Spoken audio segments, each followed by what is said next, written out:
Normalisasikan hidup sehat walau punya diabetes ya, karena gula darah bisa kita kendalikan bersama.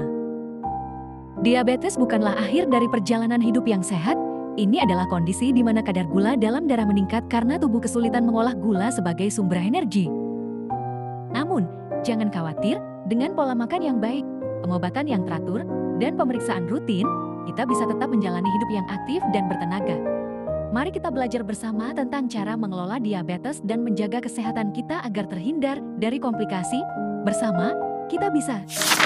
Apa yang terjadi saat gula darah naik? Saat gula darah naik, tubuh tidak bisa menggunakan gula dengan baik karena kekurangan atau gangguan kerja insulin. Akibatnya, gula menumpuk di dalam darah. Setelah makan gula masuk ke dalam darah kita, terutama makanan yang mengandung karbohidrat seperti nasi, roti, atau makanan manis, tubuh akan mengubahnya menjadi gula. Gula ini masuk ke dalam aliran darah untuk digunakan sebagai sumber energi. Sebenarnya, ini adalah proses yang normal dan memang dibutuhkan tubuh. Namun, kadar gula harus tetap dalam batas yang aman agar tubuh tetap sehat. Tubuh kita sudah memiliki sistem untuk mengaturnya agar tetap seimbang. Apa yang terjadi jika insulin tidak cukup? Saat insulin kurang, gula tidak bisa digunakan tubuh. Tubuh kita memiliki hormon yang disebut insulin. Tanpa insulin cukup, gula tidak bisa masuk ke dalam sel. Insulin merupakan hormon di dalam tubuh kita yang berfungsi seperti kunci yang membantu gula masuk ke dalam sel-sel tubuh untuk diubah menjadi energi. Pada penderita diabetes, insulin bisa berkurang atau tidak bekerja dengan baik.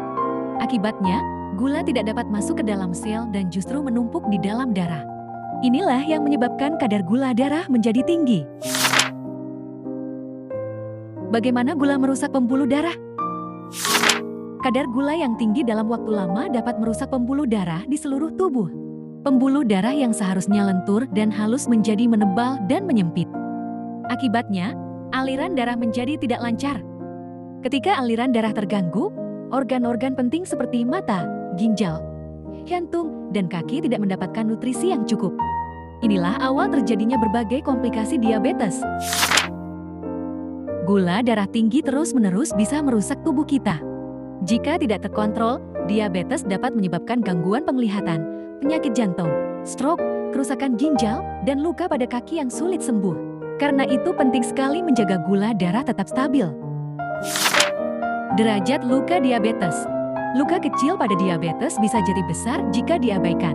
Luka pada penderita diabetes sering tidak terasa karena saraf sudah terganggu. Jika tidak dirawat dengan benar, luka bisa semakin dalam, terinfeksi, bahkan berisiko amputasi. Periksa kaki setiap hari sangat penting. Pentingnya memilih makanan, bukan tidak boleh makan, tapi harus bijak memilih. Makanlah sayur, ikan, tahu, tempe, dan buah secukupnya. Kurangi minuman manis, gorengan, dan nasi berlebihan. Makan teratur lebih baik daripada makan banyak sekaligus. Aktivitas fisik seperti jalan kaki, senam diabetes, atau peregangan ringan yang dilakukan secara rutin dapat membantu menurunkan dan menjaga kadar gula darah tetap stabil. Minumlah obat sesuai anjuran dokter secara teratur, jangan menghentikan atau mengurangi dosis tanpa berkonsultasi, agar kadar gula darah tetap terkontrol. Kontrol rutin itu bentuk sayang pada diri sendiri. Datang kontrol setiap bulan membantu memantau kondisi tubuh. Jangan tunggu sakit baru berobat. Dengan kepatuhan minum obat, olahraga ringan, dan pola makan sehat, diabetes bisa dikendalikan. Terima kasih.